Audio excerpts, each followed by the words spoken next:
नमस्कार, मैं रवि एक बार फिर से स्वागत करता हूं आपका अपना YouTube चैनल साइंस गुरु रवि में। गाइज, हम पढ़ रहे हैं ह्यूमन डिसीज अर्थात मानव रोग।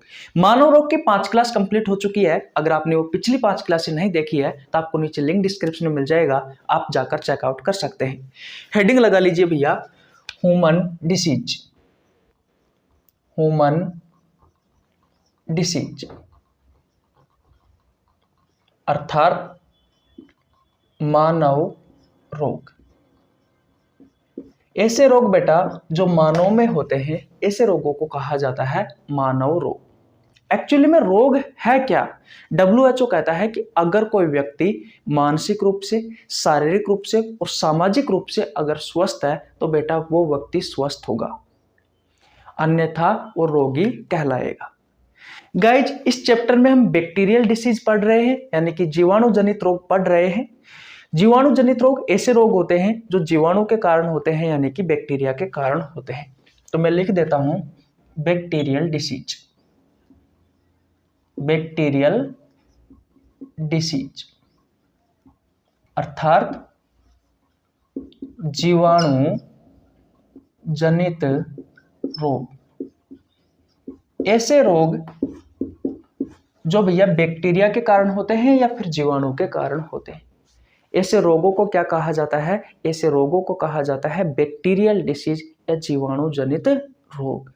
अब कौन कौन से हैं जो भैया बैक्टीरिया के कारण होते हैं? देखिए, नंबर 1 टीबी। टीबी को कहा जाता है ट्यूबरक्लोसिस। इसे आप तपेदिक रोग भी कह सकते हो, यक्ष्मा भी कह सकते हो और क्षय रोग भी कह सकते हो। टीबी के अलावा दूसरा आता है न्यूमोनिया। न्यूमोनिया। तीसरा कौन सा आता है भैया? तो तीसरा है टाइफाइड। टाइफाइड। चौथा कौन सा है? चौथा है भैया कोलेरा। पांचवा कौन सा है? पांचवा है प्लेग। छठा कौन सा है? सिफिलिस। सातवां लेप्रोसी। आठवां डिप्थीरिया और 9वां टिटेनस। ये 9 रोग बेटा बैक्टीरिया के कारण होते हैं। देखिए, आपसे आपके प्रतियोगी परीक्षाओं में जो क्वेश्चन पूछे जाते हैं बैक्टीरिया से होने वाली बीमारियों से, उनमें से बेटा मैंने सभी को बहुत अच्छे से पढ़ा है। आपका पुराना इतिहास देखा है कि आपकी प्रतियोगी परीक्षाओं में किस किस बीमारी से ज्यादातर क्वेश्चन आते हैं। ये मैंने 9 बीमारियां चुनी हैं: TB, pneumonia, typhoid, cholera, plague, syphilis, leprosy और डिप्थीरिया और टिटेनस। मुख्य रूप से 100 में से 99% संभावना है कि आपकी प्रतियोगी परीक्षाओं में इन्हीं 9 बीमारी में से बेटा आपके एग्जाम में क्वेश्चन आएगा। इन्हें हम पढ़ रहे हैं। यकीन करिए, आप पिछले पेपर उठाकर देख सकते हो, अधिकांश आपको जो क्वेश्चन मिलेंगे बेटा वो लगभग इन्हीं 9 बीमारियों में से आपको देखने को मिलेंगे। इतनी बात क्लियर है? ओके। लास्ट क्लास में हमने टीबी के बारे में अच्छे से पढ़ लिया था। उसके अलावा न्यूमोनिया के बारे में हमने अच्छे से पढ़ लिया है। और मैं आपको बताऊं, लास्ट क्लास में, जस्ट लास्ट क्लास में बेटा हमने टाइफाइड के बारे में पढ़ा था। किसके बारे में पढ़ा था भैया? टाइफाइड के बारे में, जिसे आंतों का बुखार भी कहा जाता है, एंट्रिक फीवर भी कहा जाता है। इतनी बात क्लियर है? किसी को कोई परेशानी आज तक बिल्कुल नहीं होनी चाहिए। गाइज, इस वीडियो में हम पढ़ने वाले हैं कोलेरा के बारे में, यानी कि हैजा के बारे में। तो अब आपको हेडिंग लगाना है बेटा कोलेरा। हेडिंग क्या लगाना है आपको? कोलेरा। यहां तक किसी को कोई परेशानी बिल्कुल नहीं होनी चाहिए भैया। तो स्क्रीनशॉट ले लीजिए भैया, इसका मैं इन्हें मिटा देता हूं। गाइज, वीडियो में आगे बढ़ने से पहले मैं मेरे बारे में बता देता हूं। मेरा नाम रवि है। मैं सभी प्रतियोगी परीक्षाओं के लिए बायोलॉजी पढ़ाता हूं। जो कंटेंट आपको पेड कोर्स में उपलब्ध नहीं होता है, उससे अच्छा कंटेंट देने की कोशिश करता हूं। आपको हमारे साथ जुड़ने के लिए 1 रुपये देने की आवश्यकता नहीं है। सिर्फ आपको हमारे चैनल को सब्सक्राइब करना है, बेल आइकन को प्रेस करना है, जिससे आपके पास हमारी वीडियो का नोटिफिकेशन टाइम टू टाइम पहुंच सके। गाइज, हर रोज में आपको कम्युनिटी पोस्ट पर एक क्वेश्चन करवाता हूं। वो क्वेश्चन बहुत ही बेहतरीन होता है जो आपसे आपकी प्रतियोगी परीक्षाओं में पहले भी पूछा गया है और आगे भी इस क्वेश्चन के आने की संभावना रहती है। इसलिए हर रोज कम्युनिटी पोस्ट में भैया उस क्वेश्चन को जरूर उस क्वेश्चन का आंसर दिया करो, कमेंट बॉक्स में उसका आंसर बताया करो, उससे संबंधित बातों को बताया करो ताकि दूसरों को भी सीखने को मिले। इतनी बात क्लियर है। और आप हमारे ज्वाइन वाले बटन को भी ज्वाइन कर सकते हो क्योंकि भैया मैं बहुत ही जल्द ज्वाइन वाले बटन पर आपके लिए क्लास लेकर आने वाला हूं। तो जैसे ही आप ज्वाइन वाले बटन पर क्लिक करोगे तो वहां पर आपको ऑप्शन मिल जाएंगे, 3 ऑप्शन है, अलग अलग के अलग अलग पैसे है, वो आपके हिसाब से देख लेना, जो आपकी इच्छा है तो कर लेना, नहीं तो कोई दिक्कत नहीं है। चलो उसको छोड़ो और आगे बढ़ते हैं। देखिए बेटा, हम पढ़ने वाले हैं कोलेरा के बारे में। तो हेडिंग क्या लगानी है आपको? कोलेरा। हेडिंग क्या लगानी है? कोलेरा अर्थात हैजा। देखिए बेटा, सबसे पहले जो पॉइंट आता है हर बीमारी में मैं आपको बताता हूं, जो क्वेश्चन निकल कर आता है पहला वो आता है कि भैया निम्न में से कौन सी बीमारी बैक्टीरिया से संबंधित है। तो पहला ही पॉइंट आपको याद रखना है, ऐसी बीमारी जो बैक्टीरिया के कारण होती है, जीवाणु के कारण होती है, उन्हें कहा जाता है बैक्टीरियल डिसीज या जीवाणु जनित रोग। तो कोलेरा जो है बेटा ये एक बैक्टीरियल डिसीज है। तो पहला पॉइंट आपको क्या लिखना है कि यह एक बैक्टीरियल डिसीज है, बैक्टीरियल डिसीज है अर्थात जीवाणु जनित रोग है। यानी कि यह ऐसा रोग है बेटा जो जीवाणु के कारण होता है, जो बैक्टीरिया के कारण होता है। बात आती है कि भैया किस बैक्टीरिया के कारण होता है ये कोलेरा। तो मैं आपको बता दूं बेटा, ये जिस बैक्टीरिया के कारण होता है उस बैक्टीरिया को कहा जाता है, उस बैक्टीरिया को क्या कहा जाता है? उस बैक्टीरिया को कहा जाता है विब्रियो कोलेरी। विब्रियो कोलेरी क्या कहा जाता है भैया? विब्रियो कोलेरी कहा जाता है। इसी विब्रियो कोलेरी के कारण बेटा आपको ये बीमारी होती है कोलेरा हैजा। अब बात आती है कि ये बैक्टीरिया पाए कहाँ जाते हैं या हमारे शरीर में कैसे प्रवेश करते हैं। तो बेटा मैं आपको बता दूं, ये जो बैक्टीरिया होता है ये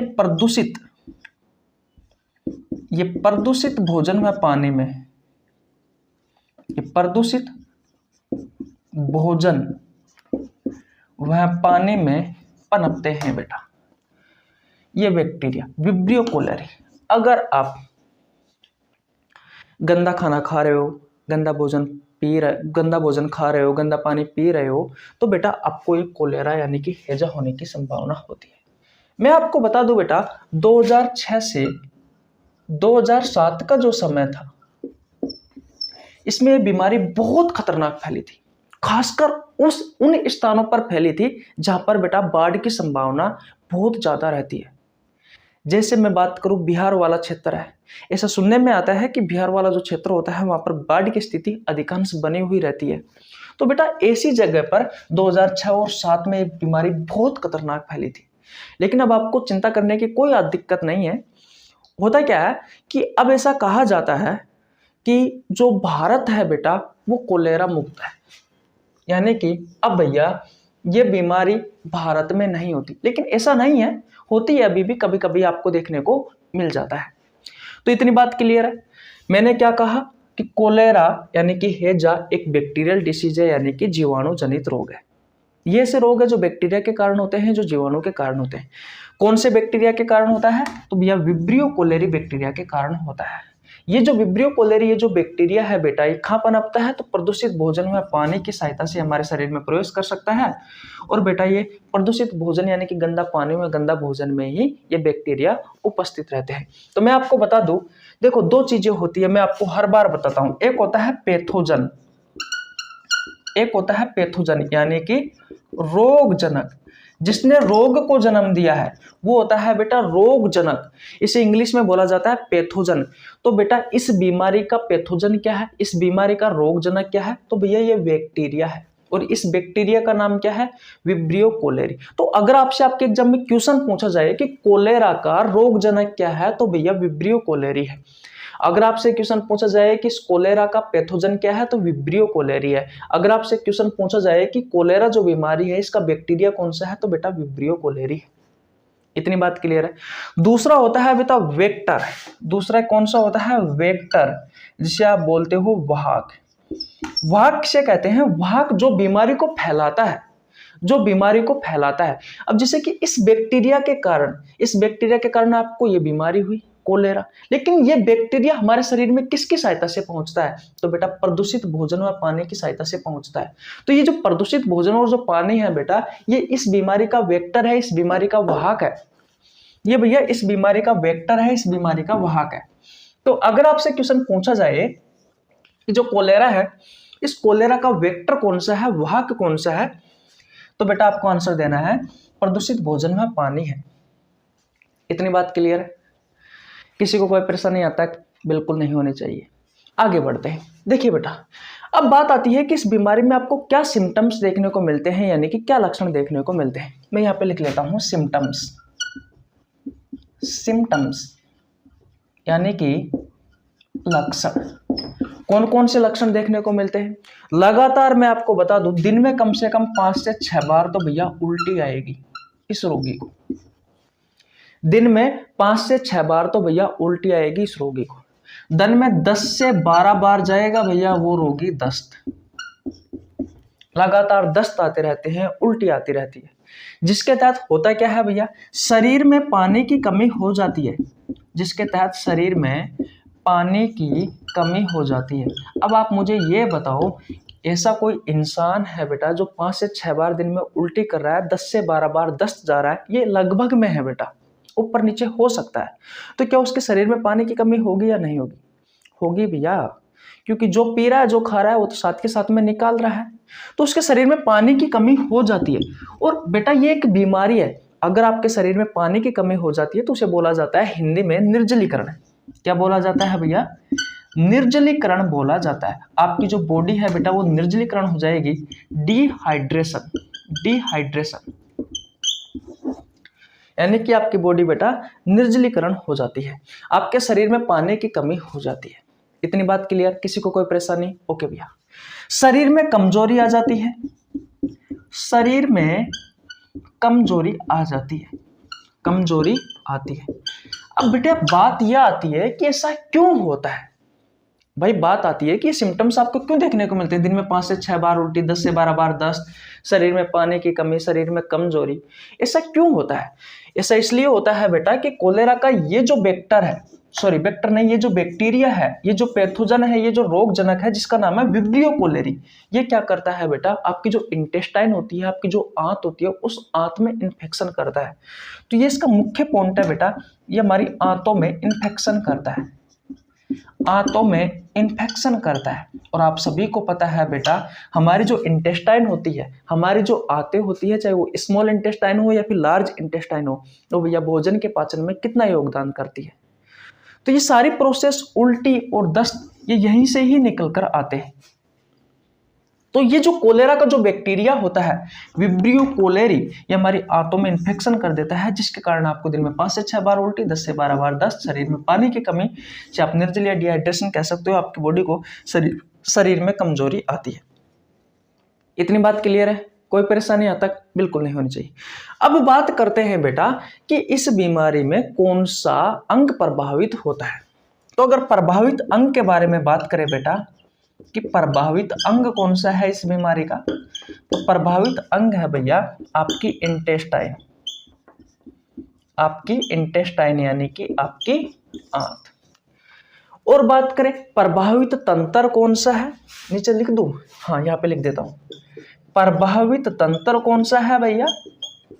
तो प्रभावित तंत्र है भैया आपका पाचन तंत्र, यानी कि डाइजेस्टिव सिस्टम। कौन सा? Digestive system, digestive system. तो ये सारी चीजें बेटा आपको याद रखनी। और ऐसा भी कहा जाता है, जैसा कि मैंने आपसे कहा कि जो कोलेरा है, जो हैजा है बेटा, उससे भैया आपका देश मुक्त हो गया है, यानी कि ये बीमारी आपके देश में नहीं है। तो बस आज हम हैजा के बारे में ही पढ़ेंगे। और अब तक हमने भैया बैक्टीरियल डिसीज में यानी कि जीवाणु जनित रोगों में 4 बीमारियां पढ़ ली है। टीबी पढ़ लिया है, न्यूमोनिया पढ़ लिया है, टाइफाइड पढ़ लिया है और कोलेरा यानी कि हैजा पढ़ लिया है। एक एक करके बेटा हम आपको सारी की सारी ही बीमारी पढ़ाने वाले हैं। एक बार मैं आपका फिर रिवीजन करवा देता हूं, पहले स्क्रीनशॉट ले लीजिए। ले लिया स्क्रीनशॉट? ओके भैया। देखो कोलेरा एक बैक्टीरियल डिसीज है, यानी कि जीवाणु से होने वाली एक बीमारी है या बैक्टीरिया से होने वाली एक बीमारी है। इसका बैक्टीरिया कौन सा है? तो विब्रियो कोलेरी है। इसी बैक्टीरिया के कारण आपको ये बीमारी होती है। और कोलेरा का जो रोगजनक है, जो पैथोजन है, वो भी बेटा यही होगा, क्योंकि जिसने रोग को जन्म दिया है वही होता है रोगजनक पैथोजन। तो किसने जन्म दिया है बेटा इस बीमारी को? तो इस बैक्टीरिया ने। इस बैक्टीरिया का नाम क्या है? Vibrio cholerae. वेक्टर क्या है कोलेरा का? तो प्रदूषित भोजन में पानी। इसी के सहायता से बेटा ये पैथोजन जो है वो हमारे शरीर तक पहुंचता है।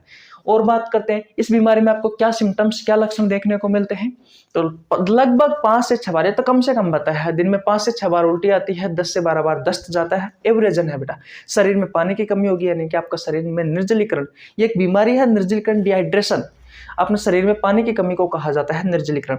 आपके शरीर में कमजोरी आएगी भैया, हाथ पैर में दर्द होंगे, जॉइंट्स में भी दर्द होते हैं इस बीमारी में। ऐसा क्यों होता है? क्योंकि ये जो विब्रियो कोलेरी, ये जो बैक्टीरिया है, ये आपके हाथों में जाकर के इन्फेक्शन करता है। इतनी बात क्लियर है। अगर आपसे क्वेश्चन पूछा जाए कि कोलेरा यानी कि हैजा बीमारी में प्रभावित अंग कौन सा है, तो इंटेस्टाइन है, यानी कि आंत है। और प्रभावित तंत्र कौन सा है? तो पाचन तंत्र है, यानी कि डाइजेस्टिव सिस्टम है। इतनी बात क्लियर है। तो किसी को कोई परेशानी आता है? बिल्कुल नहीं होनी चाहिए। तो स्क्रीनशॉट ले लीजिए भैया। ले लिया? ओके। तो मिलते हैं नेक्स्ट वीडियो में, तब तक के लिए जय हिंद, जय भारत, राम राम।